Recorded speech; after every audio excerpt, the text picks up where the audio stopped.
Since their invention in 1907, plastics have been used for everything from cutlery to car parts.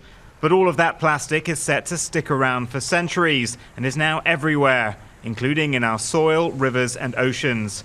Broken down into tiny particles known as microplastics, they enter the food chain. Microplastics and chemicals associated with them are harmful to human health and the planet.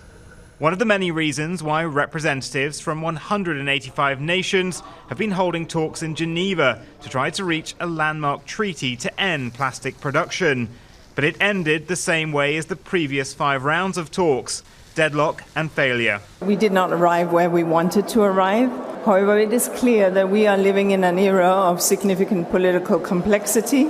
While around 100 nations, including Canada and the EU bloc, want curbs on plastic production, oil-producing states led by Russia and Saudi Arabia and some developing countries are among those who insisted the focus should be on the management of plastic waste instead.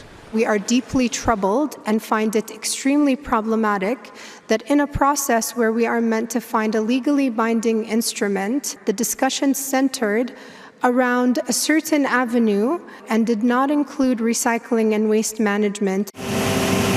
Researchers warn that this approach is fundamentally flawed. Global recycling rates are estimated at only about 10%, with limits on how far that can rise. More people are suffering from the scourge of plastic pollution. We don't have any other choice but to agree global rules that protect human health and the environment over short-term interests of the petrochemical sector. Another round of talks will be held at some point. Around 500 million tons of plastic are expected to be manufactured this year. Without an agreement, that's only set to rise. Vincent McAviney, Global News, London.